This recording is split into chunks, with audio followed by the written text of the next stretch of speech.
everyone. Welcome to another edition of Dive Into the Longbox, issue number 4 here on Patreon. We're now on the $2 tier. Listen to the past 3 issues. We talk about a lot of nonsense in the past couple issues, like trading cards, comic books, of course. And we started talking about movies, which is leading us till today. But I'm joined here today with good old Ajax, the partner in crime here. But we have a special cameo here, the Stan Lee of making cameos. Who are you, sir? Excelsior! It's me, Sencii. So I've always wanted to ask you, Stan, Mr. Fantastic's dick. I can't answer that. I'm dead. Oh man, what did they ask in Mallrats? Was it about the Thing's dick? If it was like an actual rock? Oh yeah. Your friend has an obsession with. Yeah. Well, superheroes genitalia. You just keep trying to give him life advice, and he just keeps wanting to talk about superheroes' dicks. It's like, it's okay. Listen, if I met Stan Lee, I'm asking the same questions. I'm telling you guys that right now. Like, I'd be like, dude, does anyone ever think your name is just Stanley and you don't have a last name? No one thinks it's Stan Space Lee. Want to watch Mallrats now R.I.P. again? Every time I talk with Sinide or you or Ajax about like Mallrats stuff, I always want to watch the movie after. I've watched it like 6 times in the past like 4 months. So good, man. Oh man.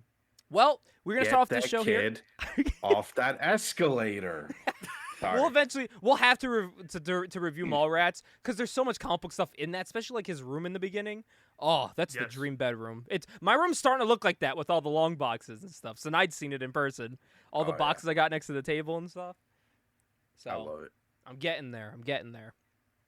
But we're starting off this show here. I don't like to date these episodes with current events happening. I try not to, but you can't ignore it. John Romita Sr. has passed away this previous week.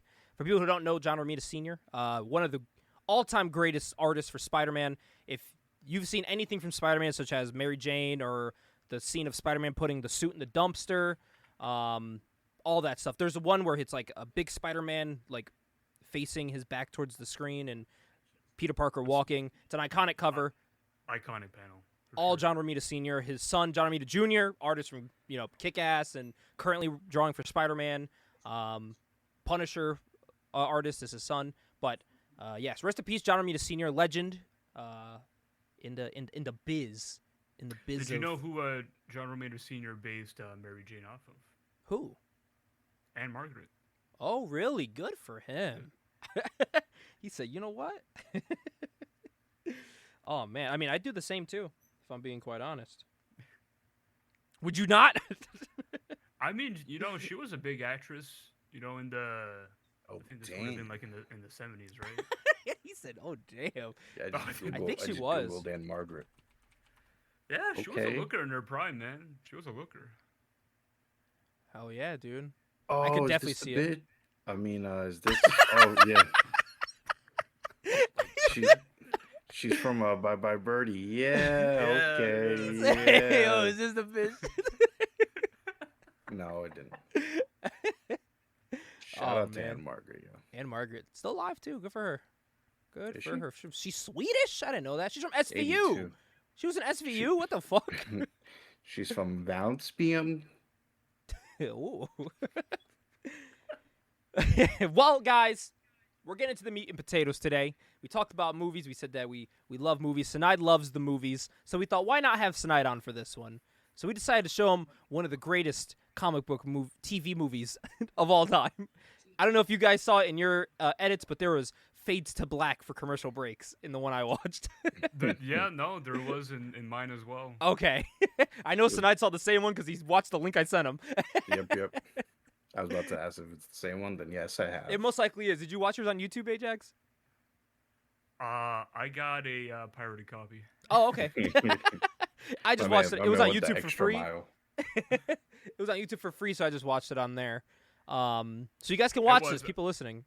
I just wanted to hunt down like the best quality version I could. That makes sense. Yeah, you got to watch this in high quality. Oh yeah. Especially 4K. This intro they had. I don't know for the wrestling fans if you guys have played WCW Mayhem when they're making Goldberg. That's literally like the scientific room they're in. where he like busts through the fucking glass and beats everyone up. It literally is how this intro starts to Nick Fury, Agent of Shield, and you see this dude watching over a dead body at one point. You get the little name drop there. It's Baron von Strucker, which is I was like, all right, cool name drop. I know who that is. But I gotta say, I'm unfamiliar with a lot of Nick Fury stories.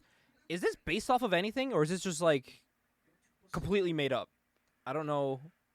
I don't want to say it's inspired by a couple of stories, but it's not. They got the based off of villains. one story. Yeah, it's not based off one story specifically. Okay, It's I kind wasn't of sure. just like an amalgamation of like a lot of Nick Fury stories. Yeah, and I knew That was a good that ass word, Ajax. amalgamation. Yeah. Well, Si, it's gonna blow your mind. There was a comic company called Amalgam What?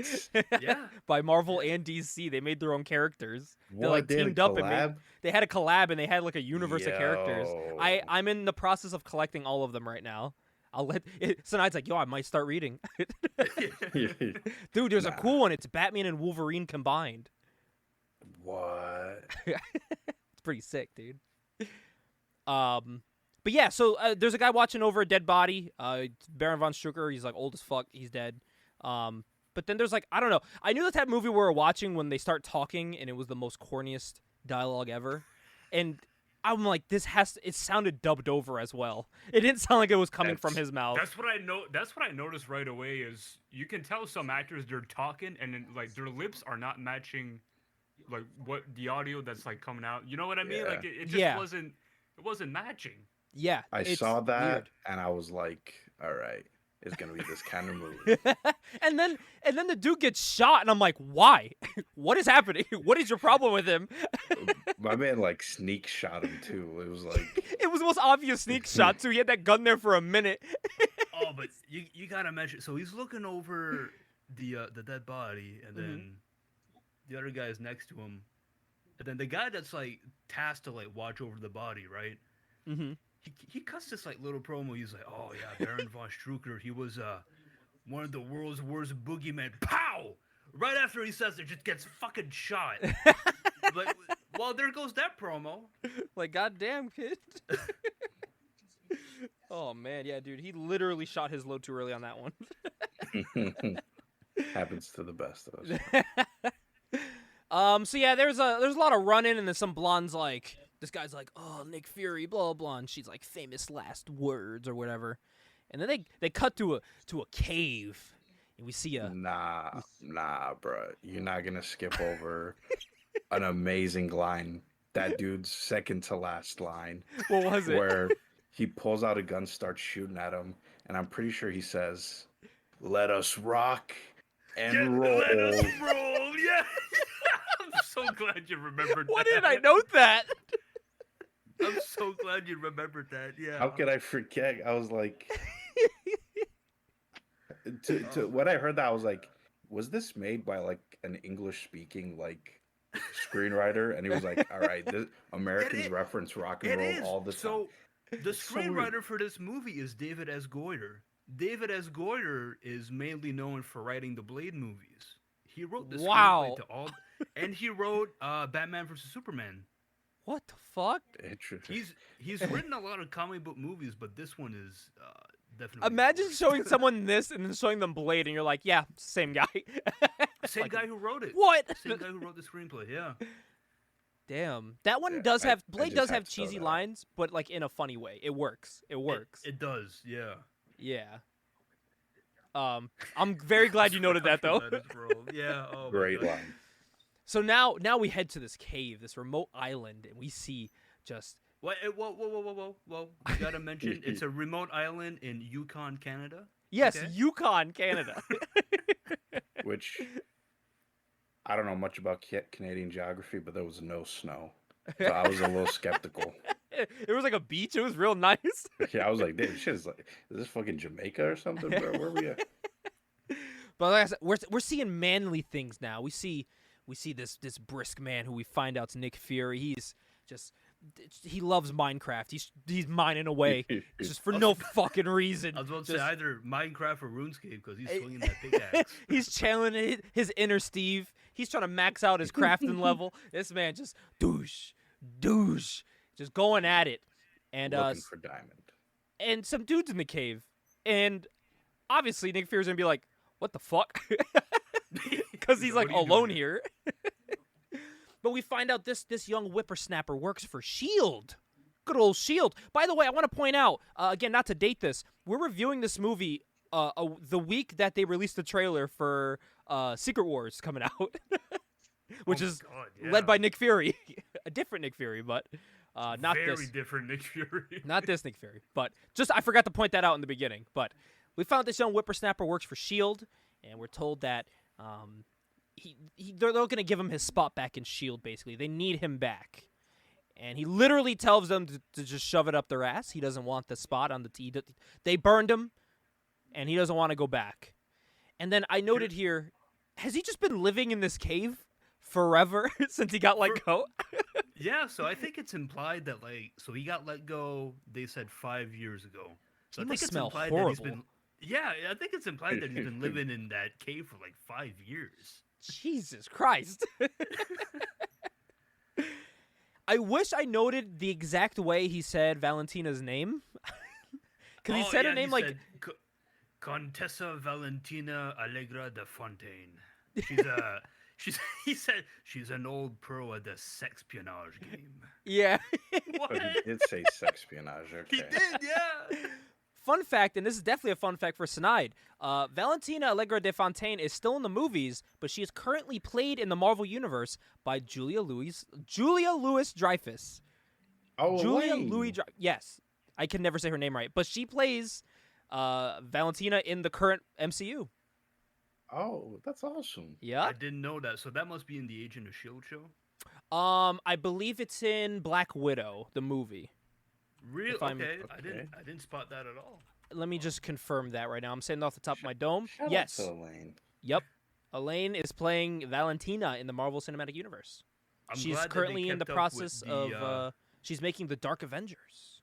Like in I'm the glad that books. they kept up with the trend of casting hot girls to play Valentina, because the girl that plays Valentina in the TV movie. Dude, she looks like a Michael Brother. Turner drawing. Brother. Dude, oh my God, she looked like Sinead. If you Google Michael Turner, Witchblade, this woman had the eyes like his drawings. Like what was her name? Nah, y'all are wildin'. What's her name? Her real, I Lisa think it's Rena. Yeah. Lisa, well, she looks wild now, but she looks kind of crazy now, but Nah, So come that's on, yo. unfair. I thought she was fine, bro. Come on. oh no, she was fine in that movie.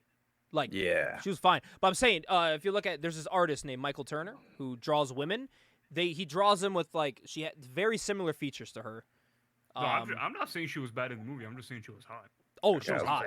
Yeah, no, that's what we meant by bad. Like she bad AF. Oh, Yeah, yes, man. Yeah, like she bad as fuck. All right. No, I thought she was Word. actually her and Nick Fury. I will say this in the opener: her and Nick Fury were probably my favorite parts of this whole movie.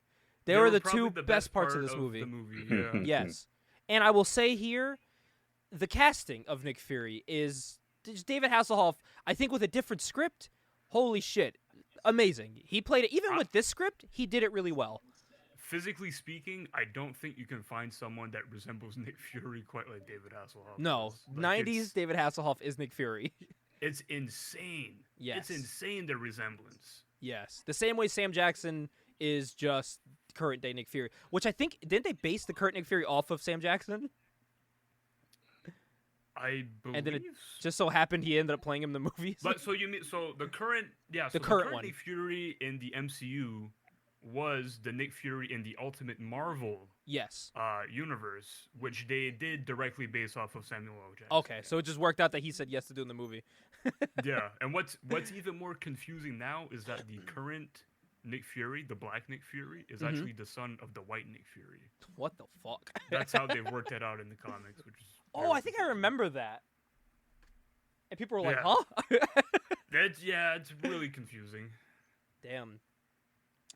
Well, I want to say halfway through this movie, well, not halfway through, but like at this point when I'm watching this, Oh my god! Please, can I mention? So when he meets, hold on, I'm trying to remember. Kate Neville, the agent, right? Mhm. She's the girl that like can read minds, like in the movie. yes, Even yes, though in the comic book she can't do that. In the comic book she's just like a regular shield like agent. yeah. She says, I'm an ESP, blah blah blah. I can read minds. She says, I got implants, and then Nick kind of looks at her funny, and she's like, neural implants. Yes.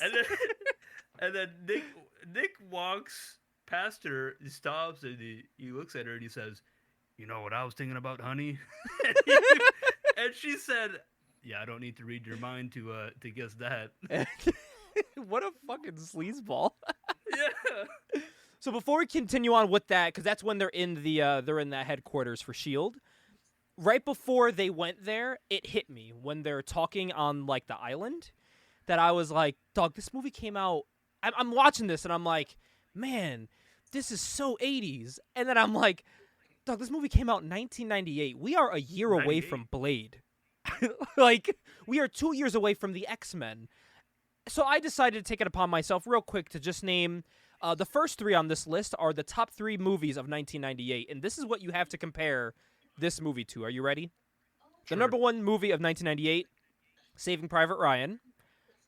Oh, okay. 2, Rush Hour. Oh, hell yeah, dude. And 3 was Mulan. So 3 movies that are iconic, amazing movies. And then I Chinese pulled out... people were just hyped that year. And then I pulled out just 3 random movies from 1998 to compare this to. The Truman Show, The Waterboy, and The Big Lebowski. That is the landscape of movies. If you watch those movies and then this movie is like 10 years in the past. Very much so. It is written like one of those like 70s like macho badass like You know what I got? I'm gonna take the world by the balls kind of movie. Big A-Team vibes from it. Yes. It even kind of had that corny like background music, but I think that's kind of the charm to this too. That it is kind of. I think it's supposed to be corny, but I don't think they're self-aware that it is corny. If that makes sense. Yeah, like you can tell the script is written to be very tongue-in-cheek, but not everyone. Like Hasselhoff got it. Yeah. Hasselhoff, like which is why I think he was the best part. Yeah, Hasselhoff got it. He was like, "Oh, okay, so this is just supposed to be like one giant piss take. All right, cool." Yeah, and by the way, when they're at the headquarters, they show the life model decoy, which is literally, by the way, way too jacked to be David Hasselhoff's body. That decoy is way off. Dude, it's built like the fucking Ultimate Warrior with David Hasselhoff's face. I like that scene though, because whenever Fury says something, he repeats it, and then he keeps getting mad every time he repeats himself. But I will tell you now, if they made that life model decoy nowadays, that would be the most expensive and sought-after sex toy in the world. Oh, yeah. I thought you were going to say if they made that now in a movie, it would be CGI to fuck. It would. They would never, like, or they would just to make prosthetics. Or they would just, like, have the other person film whatever with, like, half of Yeah. a green suit on and then put it in after. I'm telling you, man, the 90s were different, man. They're different. They literally took the time to Photoshop David Hasselhoff's face on a buff dude's body to make him look jacked. It was awesome. I loved it. Did anything else weird happen in this before they brought us over to the Hydra headquarters? I don't think so. There was a lot of talking. Oh, there was a lot of like bickering with like the management there, where he was like, "Oh, you're still here." With the Shield director, yeah, General Jack. Yes, which does come back. So remember that for later. They introduced Dum Dum Dugan, and I'm like, that looks nothing like Dum Dum Dugan. Yeah. I had to because they don't call him as Dum Dum Dugan. They call him by like his legal name. Yeah. And it took me forever to figure out that was Dum Dum Dugan. I had to look it up. Wait, the doctor? No. Oh. I was like, yo, the doctor had my name. He's Gabriel. Every time they said my name, I was like, what the fuck? No, you know who Dum Dum Dugan is, obviously. Why am I blanking right now? That's such a good name. Oh, It's a yes, great name. yes. I do know. Yeah, best mustache in the fucking world. Yeah. Yes, so in, yes. In the comics, like Dum Dum Dugan is a redhead. Yeah, Like, that's his most defining trait in the comic books. Is that Played he by has Neil red hair. McDonough now. In the movie, he looks nothing like you would expect him to at all. God. Yeah, he looks way different than who played him. Yeah. He's British. He's a British-born Canadian actor. That's confusing. That's a lot going on there. I think they snuck in a couple of Canadian guys because if I'm not mistaken, I think this might have been filmed at Vancouver. Oh, okay. Ugh.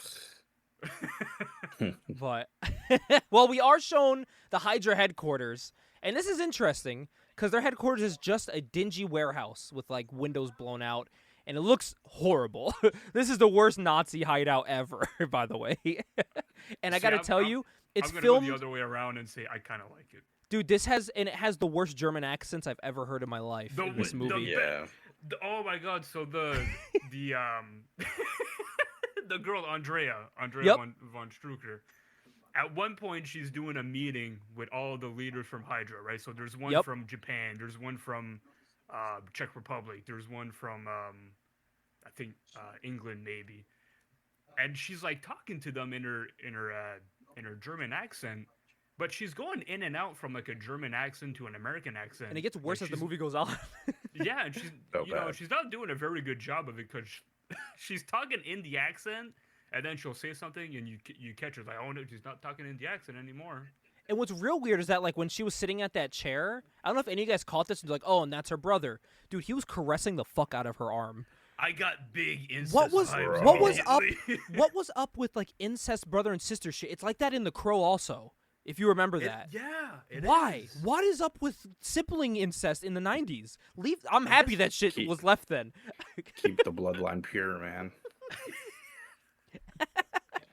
Also, I really like the brother because he looked like Kurt Cobain and Shaggy from the Scooby-Doo movies combined. So, man. he was one of my favorites. So yeah, like they had like a big meeting there with like all the baddies, and the dude was like, "You woke me up for this. This better be good." And she just shoots the fuck out of someone. I forgot who it was. No, okay. Yeah, so they bring in like her henchman or whatever. They bring in, I think he's like a world leader from England of Hydra, or a subordinate or something like that. He's an important guy. At least what they make him out to be, because like they never name him. They never say why he's important. They never say his name. Whatever the fuck, right? She takes a gun. She shoots 4 bullets. Only one hits him. Only one. Like, what the hell? And the best part of all that is like she's like hyping up like the big weapon. Yeah. And she's like, I'm gonna put it on display, and she's like, oh, it's like, oh, she's about to fuck this dude up with the weapon, and she just takes out a gun. Well, that was the weapon? It's just a shitty little pistol. A little gun. Gun with 4 holes. What the fuck even is that? Oh man, so they go to Berlin. They get like intel. They gotta go to Berlin. And there's this chick named Gail. And if you thought the dubbing over earlier was bad, dude, oh my God. it's a whole different voice actress talking over her. This, I was like, this what? is the worst one. This is when I. It looked like it was like an noticed anime, a live action anime. This is when I actually noticed it in the movie, because in the beginning I was like, oh, that looks kind of weird, whatever. But Yeah. That scene in particular is when you really notice it. It's like her lips are not even matching what she's saying. No, not at all. Not at all. And then I gotta give props to Nick Fury. There's a scene when they're in Berlin and they're getting chased, like they're in like sewers or whatever. I forgot where they were, but they're getting chased. Sewers, yeah. They're getting chased, and he goes, "Get behind me, go!" And dog, he shoots them sideways. He has his gun sideways, and dog, CJ from San Andreas, my boy CJ up in San Andreas, he would have loved that. He would have loved that. I know, ball of fool. I was like, dude, Nick Fury's a thug, bro. He's shooting sideways? That's crazy, man. He learned a lot on that island, bro. And then, like, they run away. They get into this inventory room, and Gail, that succubus, she's in there. She's got her legs crossed. Guys, try not to get too excited. She's got her legs crossed, and she's trying to seduce our boy, Nick. And he's like, "Get out of here, woman! I don't want you." And then Yeah, you put her on top patrol, brother. yeah, and then she gets on top of him and she kisses him, and he's like, "Whoa!" He starts getting shook, and then she pulls out this like spray can, and she sprays her face. Dog, I saw no change in her face. By the way, it looked like the same woman. Yeah, he's got another blonde lady. And you find out it's Viper, also known as Madam Hydra in the books. It's the woman from earlier with the creepy brother, who just poisoned Nick Fury with a kiss. But here's the weird thing, Gabe. They basically took two characters and mashed them into one. Yes. That's what they did. So when they which said I she's found that Viper, I very was confusing. like, no. Yeah, I was like, To the point, that's I not had to Madam Google it, Hydra. and I'm like, am I going crazy? This is not Madam Viper, No, but then, so they, or yeah, Madam they took- Hydra, but nope, they made it her. Yeah, they took Andrea von Strucker and Madam Hydra made it into one character. It's very I was like- confusing. I was real confused. So now, they are two different characters in the book. Right. They're All two right. different characters. I will say there was a point where they go to the HQ, that it felt like they were at the Shield HQ after this, and it went on forever for me. Yeah. Before they finally got to the headquarters, was there anything big of note? I had nothing noted from there because it was just like there was a lot of talking and like bickering and back and forth. Yeah, there was a this lot is of that. they're just like scanning him shit and arguing. Yeah. And he was like, and they were like, "Oh, you're sick," and he's like, "I'll be fine. I got a fever, but I'm good." Yeah, they were saying like he's got the death's head virus now. You know, Yes, he doesn't and have he's- a lot of time to live. Say it, doctor. Say it. I forgot what he even said after, but he was like, I don't have a long time to live. It was like, dude, you And- know it. Why do you gotta hear it? Well, right before that, the Viper lady, she goes, 48 hours, you will be dead. And it's just that's why it felt like so blind. It's like another cheesy thing in action films where the villain gives the hero just enough time Yeah. to spoiler, but save everything. And it's like, okay, this is why it feels like not a 1998 movie. And just when you think that's bad enough, our crew gets kidnapped. It's Nick Fury, it's Valentina, and it's the little nerdy dude, the little nerdy British guy. He's like, "Oh, bro." And this was my favorite part of the whole movie, where they're trapped in this little Oh my they're God. trapped in this little room. And at one point, I had to rewind this. It's like 4 times. And I don't know if you guys heard this as well. He goes up to Nick and he's like, I've done you bad. I promise after this, like, I will resign from S.H.I.E.L.D. I'm not cut out to be, a S.H.I.E.L.D. agent. Dude, Nick Fury says, and I quote, oh my God, "You're a bit on the side, but you make a good agent." Please tell me you guys heard that. No, I completely missed that. I He completely missed that. Oh my I god! had now to I have rewind go it. back and see it. 3 times. Oh my god! I was like, get out of. He did not just say that. 98 was a different time, man. Dude, I put, "Excuse me?" What? And then the guy was like, "Thanks, Mr. Fury." And then he starts digging in his freaking eye socket, and he pulls his eyeball out at one point. Actually, no, that's a little later on. That's a little later on, I believe. It is. Before that, we skipped skipped over What their I attack think is is what I it? think is the most unintentionally funny part of the movie. What is that? So they oh my god, I can't remember the guy's name, but they've got this guy that works for Hydra, this old guy. I think he's the no, I think it's Dr. Zola. I think that's who they Yes. have. Yep. It's Dr. Zola. So they have Dr. Zola. But Fury's like he points over to Kate, the girl that can like read minds and stuff like that. Put your hands on his head, read his mind, blah blah blah blah blah, to see what he's going on. Bro, you see like missiles and like fire and everything in between, and all you see is like the New York skyline, and I'm like, oh my god. Dog. Then they open up the spot with the missiles, and it directs. They are pointing the missiles directly at a certain landscape. Yeah, that's Our not Twin here anymore. Towers, they were under attack by the Nazis in this movie. I think I think Hollywood really set up the Twin Towers. Dog, when this came up, I was like, thank God we're having Sencii watch this. Because it's like, you got a young Osama bin Laden somewhere watching plot. Well, no, he's like, damn, I want to hit somewhere big in America, but where? White House? I don't know about that. And then he turns on, Nick Fury, Agent of S.H.I.E.L.D. He's like... He does like the Leonardo DiCaprio gif where he's like... I got it. Oh my God. Yeah, so that's happening. The Twin Towers are under attack in this movie.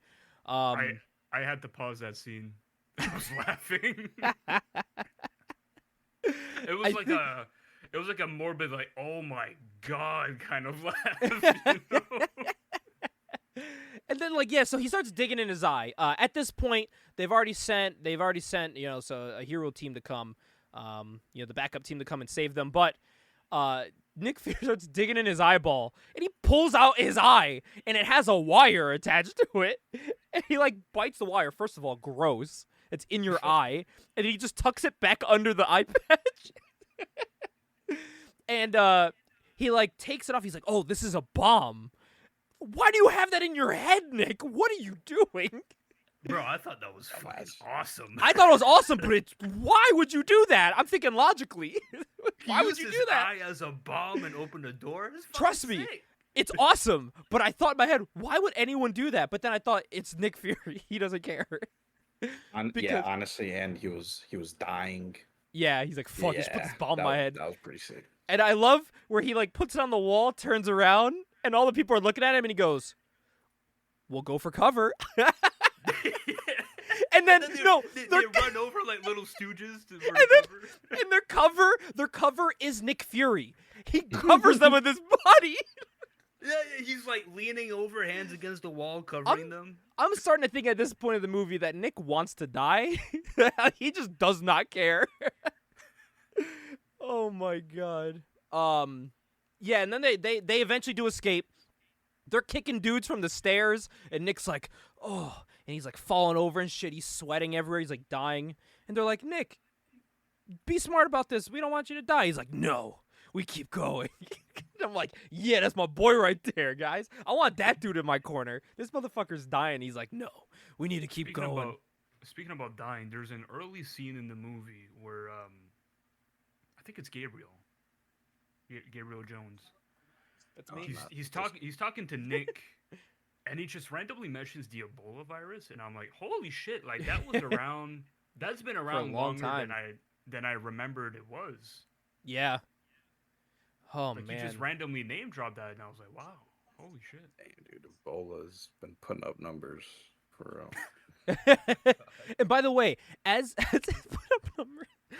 Nick Fury's dying on this little staircase, there's more S.H.I.E.L.D. agents. They're coming down in wires. They kind of look like that meme where the FBI's breaking into the house. Yeah. That's literally what they're doing. They're just shooting Hydra agents, all of it. But the Hydra agents look weird. They're wearing black masks covering their whole face. Look weird. Weird Nazi getup. It's so strange that I will say they got a lot of things right, comically speaking. They got a lot of things right. But did they get the biggest part about Hydra right, which is their agents? They wear green. Yeah, green and yellow. They wear green. They don't wear Men in Black suits. They're green and yellow. That's their colors. It was so strange. And I mean, honestly, with how industrial and black and white the movie was, it needed some color. Yeah. Yeah. And by the way, while all this is happening, Nick Fury's fuck it. He's dying. This dude's, he's holding on. And while they're all breaking in, the brother grabs someone. He's he goes to the computer and he's having his finger over the button. And he's like, don't kill me or I'll flip the switch. And Valentina was like, and it just shoots him dead in the forehead. She just shoots it. She kills the brother, dead in the face. That's what you get for targeting our Twin Towers. You getting we got you. We got you.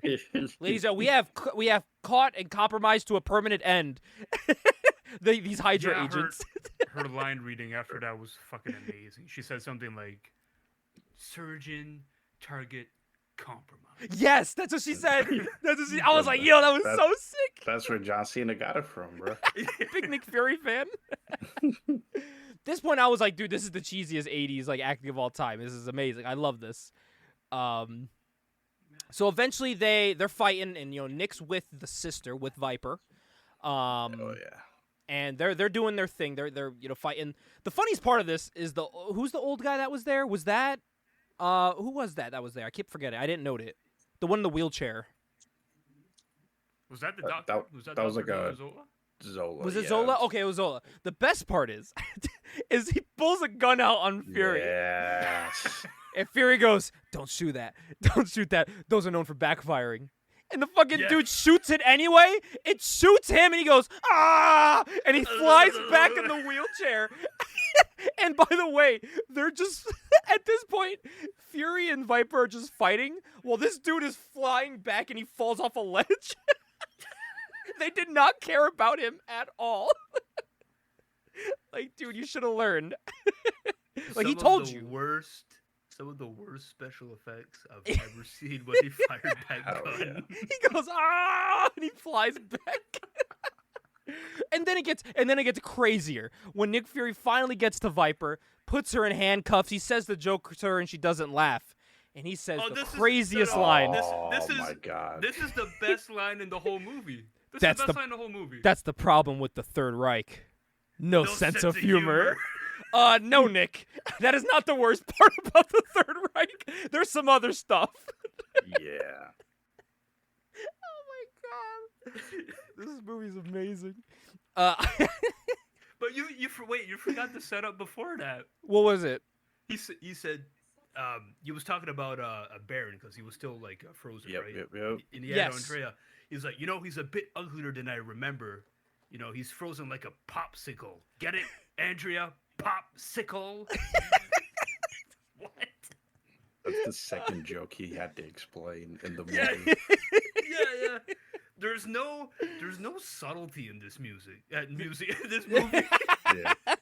There's no subtlety. Yeah, in this movie song at long all. as hell, bro. Oh man.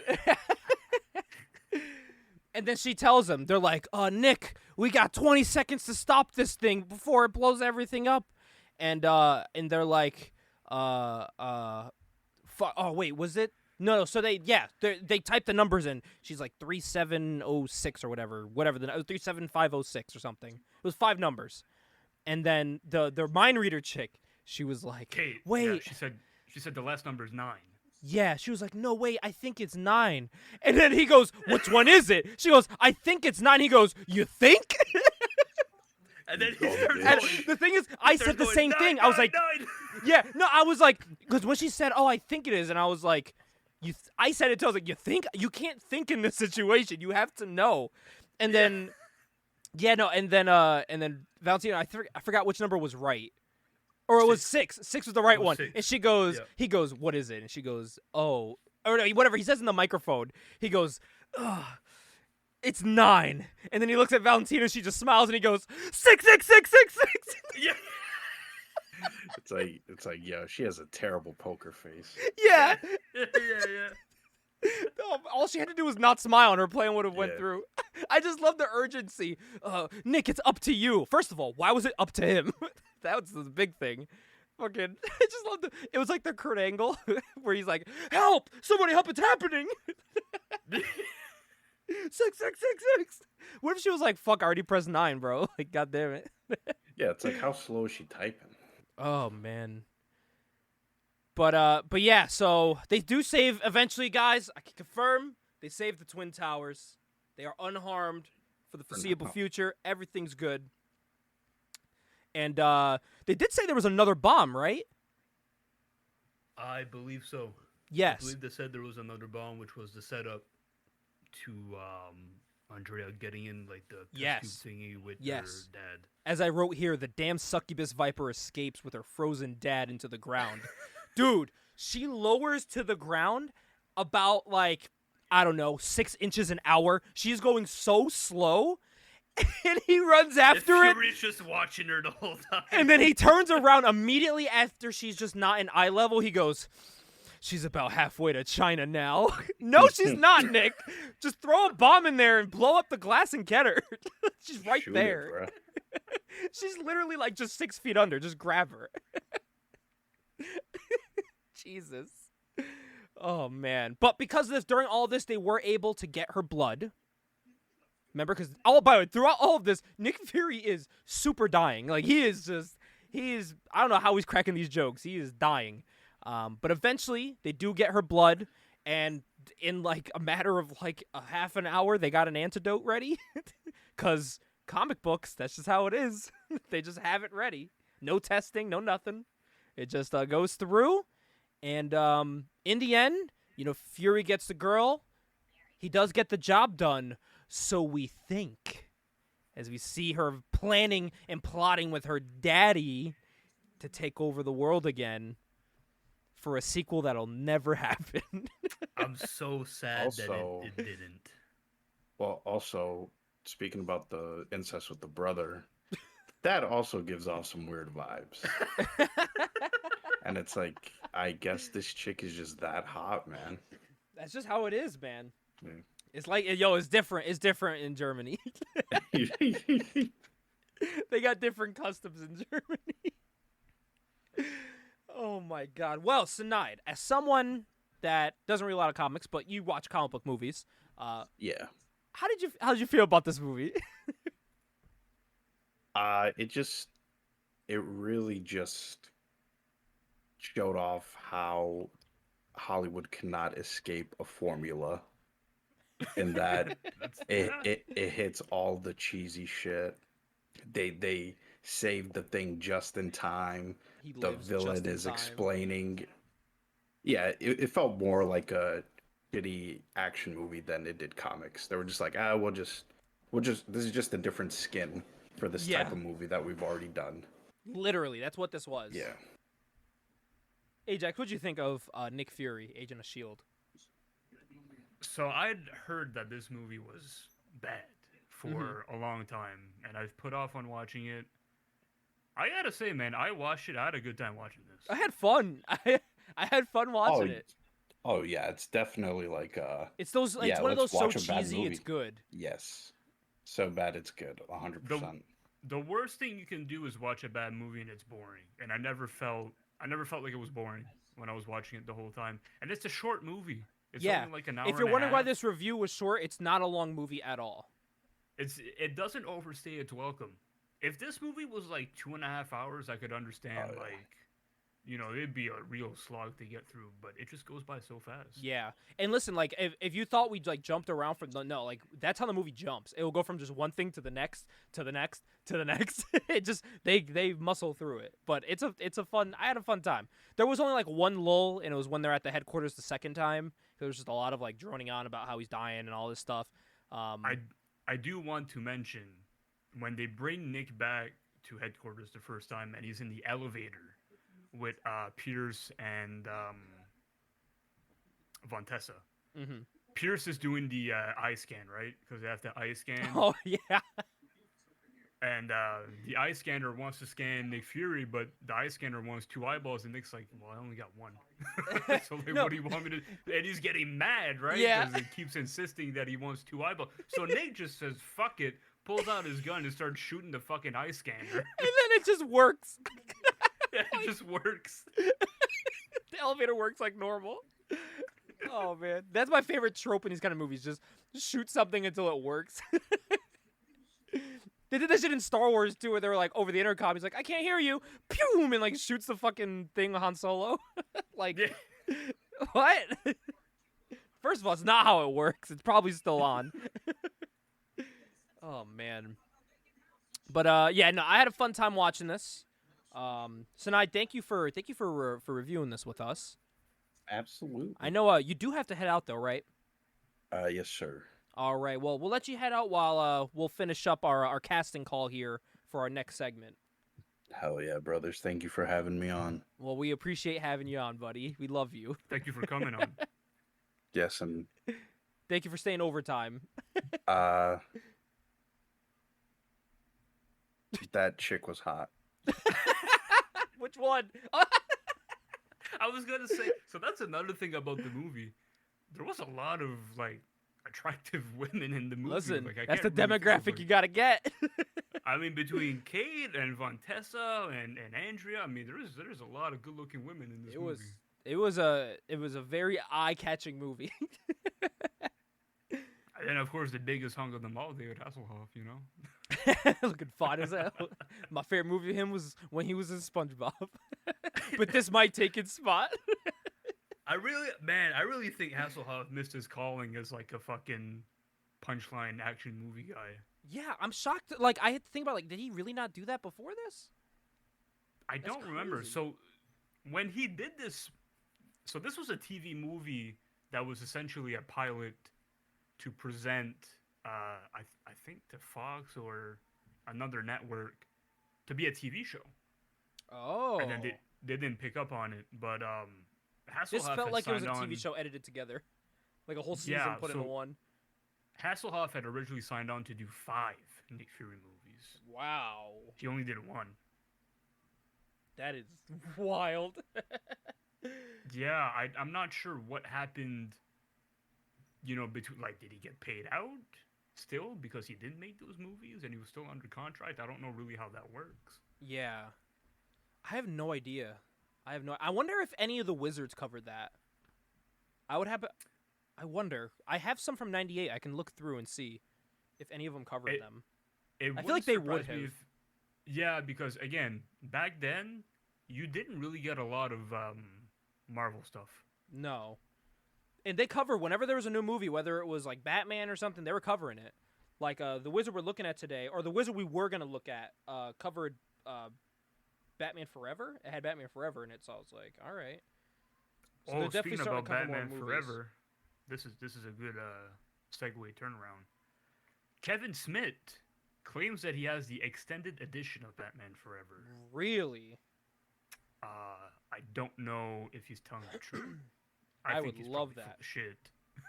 But I hope he's not full of shit. I would love to see it. Man. I kind of want to see that now. Yeah, I want to see that too. Freaking. But, dude, you know what movie we never got to see, Ajax? We never got to see the live action Gen 13. That's what we didn't get to see. Because this sure month didn't. in Wizard, it's a casting call, Ajax, for the Gen 13 movie. I feel like you were going to say something and I can't cut wait. you off. No, I can't wait. I can't wait to hear the names for this. I will say we're looking at Wizard number 46 from June 1995. I need to make something very clear. I didn't mean to choose 1, 2, let me just double check this here. You didn't mean to go in chronological order. Okay, so issue 1 of this, we were in Wizard from 1998, and it just so happens, okay, we were in 96 the year after. The past couple issues we've been going back to back. We started in May 1995, June 1995, and that's where we are now. Right. That's not on purpose. That just happened.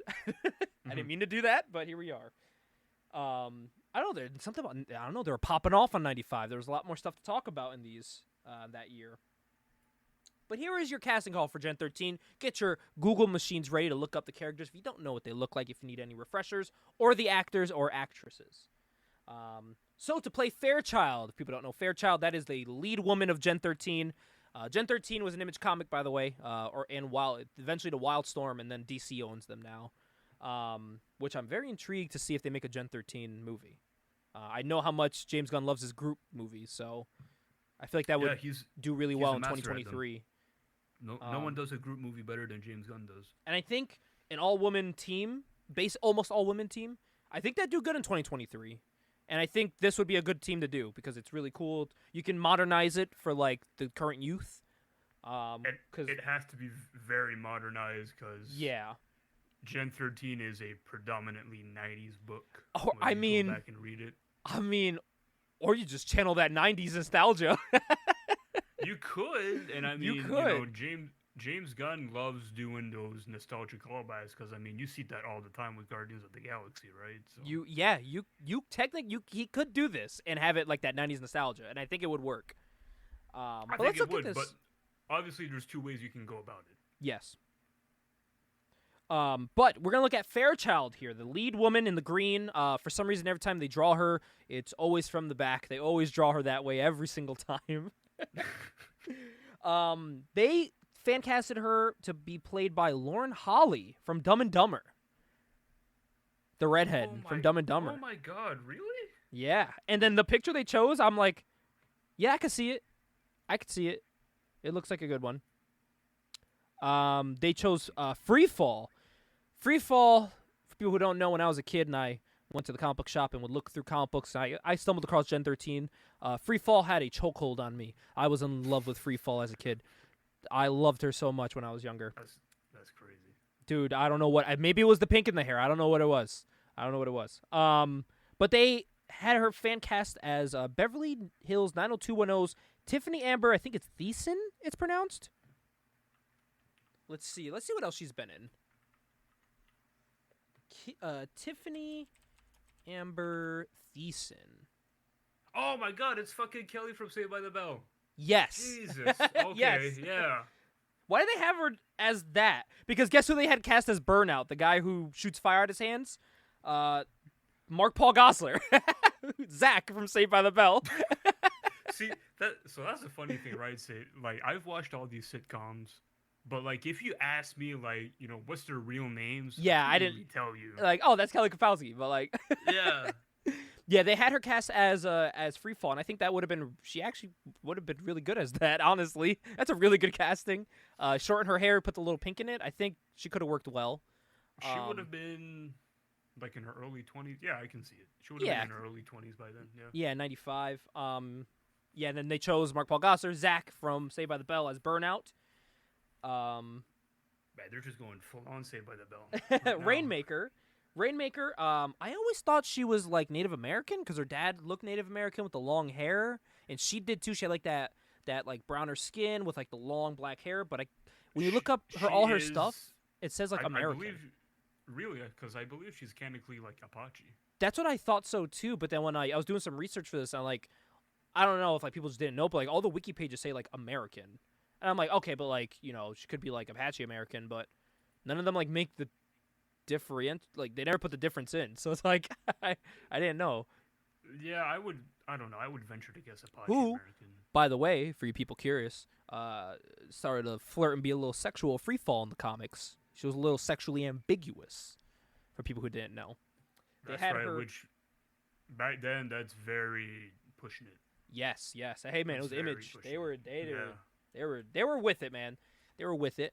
Plus, that's gonna push books. Two chicks making out, that, you know, that's gonna sell books. In the 90s, It's very I it's guess risky, but very... it's high risk, high reward.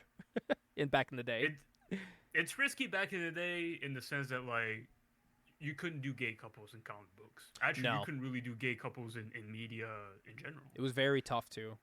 But then it's also a little bit fan servicey in a way because you get two, you know, girls like kissing each other. Yeah. Well, she was in Wayne's World and, you know, True Lies. The actor they had playing her was Tia Carrere from Wayne's World. Oh my god. Is that the girl from the first movie that follows Wayne? It has to be. I believe it is. She's like Asian. She's in both Wayne's World 1 and 2. It's her. Okay. It is? yeah. Okay. You know what? I haven't seen Wayne's World in so long. But they said see it. they had her fan cast as her, and there's an image of her on Google that I'm like, I could definitely see, especially like in 95. And everyone has to think, this is 95. This is when everyone's in their peak. You know what I mean? Mm-hmm. Is this 95? I just want to make sure. Yeah, June 95. Grunge. For people who don't know Grunge, probably my favorite looking character of comics, up there with Gambit. I just always thought this dude was so cool. He was a short, stocky little buff dude. He was built like an action figure. Loved it. I loved him. Absolutely loved the name because that is so peak 90s to me. And he had like he had the ripped jeans, the Cobain hair, the little goatee.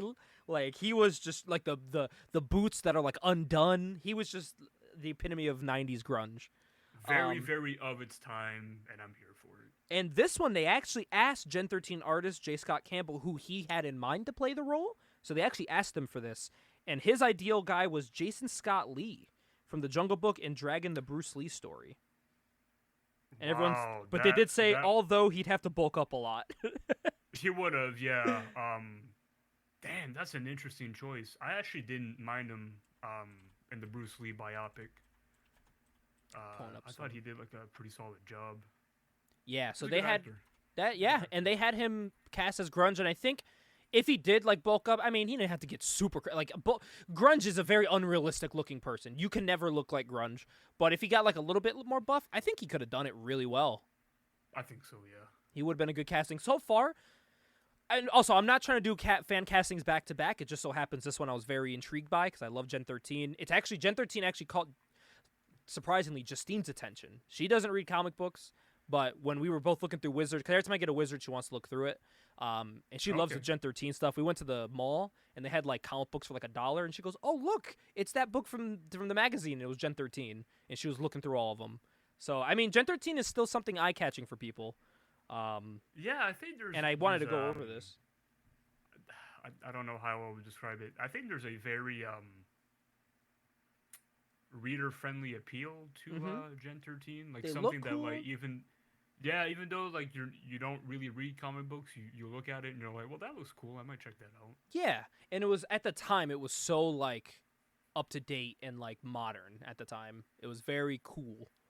At And the I don't think we time, don't have yeah. we don't have a lot of books like that nowadays. I think maybe the closest we have now is like the Into the Spider-Verse movies because they're very like with the times. But there's no really any comics like that anymore. That I also want to shout out Ecstatics because I've been reading that and I've been enjoying it, and I like because actually you put me onto it. Yeah, actually that is a modernized book. Thank you for reminding me. Yeah, Ecstatics and Excellent. Those are great. But you mentioned that and I was like, man, that sounds really interesting for a plot line because it sounds Yes. very of the time and current. You know, two Yes. mutant teams fighting for social media followers. Yes. So that is very much like that, but I think this is that even like turned up where it's just like it caught the aesthetic of like that era. Oh, absolutely, you did. There is And just I mean, a couple even, more. Even the art is so unmistakably, 90s. And I will tell 'Cause you, that's how everyone drew back then. and I'll tell you right now, this is probably the best fan castings that we've seen from, I think we've done 3 of these already. This is probably the best one so far. And I actually will say they get better, especially the next one. If you look up Lynch, if people don't know Lynch, he is the coolest looking bad guy. He's got like one white eye, and he's got like a scar across it. The casting for him is perfect. 1995. I don't mean to cut you off, Gabe. Oh, no, you're good. I absolutely love that Lynch. You know what Lynch's first name is? What? John. Oh, John Lynch. I don't know if this was intentional or not, but like John Lynch was a football player. Yeah. Back in the day, back in the 90s. A really good football player. So I don't know like if they looked at that and they were like, well, let's name someone after, John Lynch, but I felt like that was very coincidental because John would have been a really good football player around the time that Gen 13. He would have been very popular. Yeah. But if you look at pictures of John Lynch, and you're going to hear this casting and go, God, yes. They had fan casted 1995 peak Clint Eastwood to play Lynch. And I'm like, yeah. That's interesting. He looks like him, and you know he could play it well because it's Clint Eastwood. It's Clint Eastwood. Come on now. Yeah, I can absolutely There's see that. the image they use in Wizard I found here on Google where he has like the gun posed up and he's kind of looking down. It looks like Clint Eastwood. It does, yeah. Yeah. Great. I saw that and I was like, yeah, that's a good idea. I kind of want to see that now. Well, not now, but if I could like make a time machine and make this happen, hell yeah. Fuck, you could. You know what? If you were making a Gen 13 movie now, you could have fucking Hugh Jackman play him. Oh God, yeah, he could play that well too. Yeah, because I mean, I think Hugh's got that resemblance to play John Lynch. Now this one, caught me. I don't really know who this is. Even because I didn't read a lot of Gen 13. I read some of it. Ivana Ball is another character. They had cast to play her Emma Sams from the soap. She was like a soap opera actress. Okay. And she was what did it say? Would play the diabolical director of international operations. She looks enough like her. I don't know her acting. I don't know who she is. So, and I'm not too familiar with the character. She is in the animated movie. She looks different in the animated movie, but she's in it. But I think on- is it Emma. She was on General Hospital. No wonder I never heard of her. Yeah, I don't know who this is. Emma Sams. Yeah, they had her cast as her. Maybe, sure. Matt Callahan, also known as Threshold, the bratty brother of Bliss, would be played to a T by Jack Noseworthy, who appeared in the Brady Bunch movie and the stars in the MTV's Dead at 21. Jack Noseworthy. Who the Dead hell at 21, are you? That definitely sounds like an MTV show. Okay, I definitely have seen this dude before. Wait, I know this guy. Wait, what the fuck do I know him from? He got one of them faces. You know, one of those faces, you know. You got one of them faces. Wait, he's in T3? What? How do you not? What? T3 from 2003. Oh, never mind. Yeah, wait, he's in Rise of the Machines. What the fuck? All right, maybe he just has one of those faces because I thought I recognized him, but I guess I don't. He's literally mostly just known for Dead at 21. Did I ever watch Dead at 21? I've never watched it. He's been in some stuff that I've watched, though. Like, he was in Event Horizon. I've seen that. Like, I've definitely have seen this dude's face before. I don't know, maybe it's just seen it around, but sure. I don't really know the character too well, so maybe he could. This one popped me because very famous actress was fan cast for this role. Of course. Nicole Callahan, also known as Bliss, who's the sister of, Threshold. Right. Bliss from Gen 13 would be fan cast to be played by friend star Courtney Cox. I mean, sure. Yeah. Sure. I mean, at the time, sure, I could see it. But that's about it. I don't know. There's something about Courtney Cox that is just very hard to picture her in a superhero movie, I guess. Yeah. And especially when, like, Courtney would have already been in her 30s by then. Mm-hmm. And you kind of want people that are, like, early to mid 20s, I would say. If you're Yeah, for these casting. movies. Like, granted, she still, like, looked young, but Yeah. Oh, yeah. yeah, I mean, that's an okay pick. I laughed because I saw Courtney Cox and I was like, really? Yeah. It's just, It looks like this character has gone on to do a lot more past Gen 13, though, so good for her. Throughout Wildstorm after. I She was had her about own, to say, wouldn't surprise me with how fucking big Wildstorm got. When Jim sold Wildstorm to DC, I think he took like maybe half of like Image's books like right off the bat. That's crazy. That's how big the imprint was. Yeah, she was a part of Gen 13, and she went on for DV8, which was another Image series she was a part of. Yeah, I vaguely remember DV8. Which I believe Freefall is in an issue or two of that as well. Yeah. So, but that was the fan casting for Gen 13. Overall, not bad. They did really well for this one. Usually they put some weird picks in there, but I'm surprised they didn't put a wrestler for grunge. They always love to do that. I probably would have done that. Like, this is a good one. They did really well on this. I'm very happy with it. I don't know who I would have picked for grunge though, like as a wrestler. Ooh, especially like in the 90s, it's tough. There's really no one that looks like that. Scotty Riggs, maybe from Scotty, the Flock. yeah, that could be a good one. Cut his hair so he can resemble because he had a good physique. I don't know. Yeah, I think that could have been I think that's probably the closest you're gonna get to the build and look of grunge in the 90s, not the attire. Yeah. But I think he could have been good. Wasn't he pretty tall though? I mean, it was the 90s. They didn't care about height in movies. I was about to say, yeah, Scotty was probably like 6'1", 6'2", maybe. Yeah. Cause it always that was something I always found funny about grunge. He was like, I think, is there an actual height? I always thought he was like 4 foot something. That dude was so little.